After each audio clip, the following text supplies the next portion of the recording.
నెల 27వ తేదీ జగన్నాథ రథయాత్ర నిర్వహిస్తున్నట్లు ఇస్కాన్ అధ్యక్షులు సాంబాదాస్ తెలిపారు. గత 17 ఏళ్లుగా నిర్వహిస్తున్నామని ఈ ఏడాది కూడా జగన్నాథ, బలదేవ, సుభద్రాదేవిలను వేరువేరుగా 3 రథముల ఏర్పాటు చేసి ఊరేగింపు కార్యక్రమం ఉంటుందన్నారు. 27 పొద్దున్న 9:30 నుంచి స్వామివారి రథం మీద దర్శనం అనేది భక్తులకి ఇవ్వడం జరుగుతుందండి.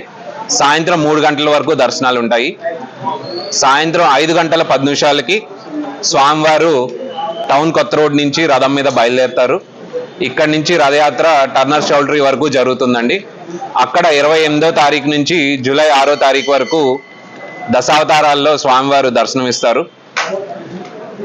రోజు టర్నర్ చౌల్ట్రీ కళ్యాణ మండపంలో ఉదయం 6 గంటల నుండి సాయంత్రం 9 గంటల వరకు భక్తులందరికీ కూడా దర్శన భాగ్యం కల్పిస్తున్నాము.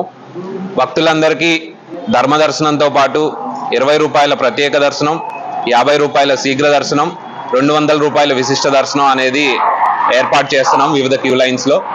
అలాగే దివ్యాంగులకు చిన్నపిల్లలకు సెపరేట్గా దర్శనం అనేది మేము ప్రొవైడ్ చేస్తామండి. పిల్లలకు వేడిపాలు మరియు బిస్కెట్లు, అలాగే మజ్జిగ పంపిణీ, మంచినీటి సరఫరా, అలాగే వర్షం పడినా కూడా ఎటువంటి ఇబ్బంది కలగకుండా టర్నర్ చౌల్ట్రీ ప్రాంగణం మొత్తం వాటర్ ప్రూఫ్ షెడ్లు వేయడం జరిగిందండి. సాయంత్రం 6 గంటల నుంచి 9 గంటల వరకు మన కళావేదిక మీద వివిధ సాంస్కృతిక కార్యక్రమాలు అనేది ఏర్పాటు చేయడం జరిగింది. 12 గంటలకి అన్న సంతర్పణ అనేది జరుగుతుందండి. జూలై 7వ తారీఖు మనకి తిరుగు రథయాత్ర కార్యక్రమం సాయంత్రం 5 గంటలకి ప్రారంభమవుతుంది.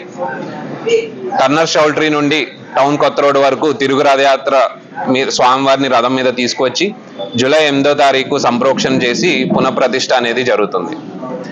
ఈ సంవత్సరం సుమారు 2 లక్షల నుండి 2.5 లక్షల వరకు 10 రోజుల పాటు భక్తులు వస్తారని మేము అంచనా వేస్తున్నాము. అలాగే తగిన ఏర్పాట్లు కూడా చేయడం జరుగుతుంది.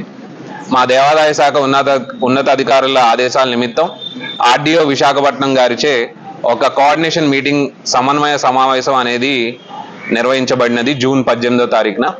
మేడం గారు వివిధ అధికారులకు, డిపార్ట్మెంట్ అధికారులకు తగిన సూచనలు జారీ చేశారండి.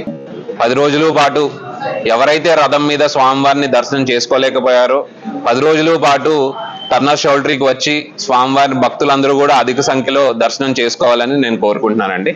నమస్తే. కిందటి సంవత్సరం రథయాత్ర 10 రోజులకు గాను మహోత్సవాలు నిర్వహించడానికి ఆదాయం 65 లక్షలు వచ్చింది. ఈసారి కూడా సుమారు 40 లక్షల వరకు ఖర్చు, అలాగే ఆదాయం కూడా అదే రేంజ్లో మేము ఎక్స్పెక్ట్ చేస్తున్నామండి.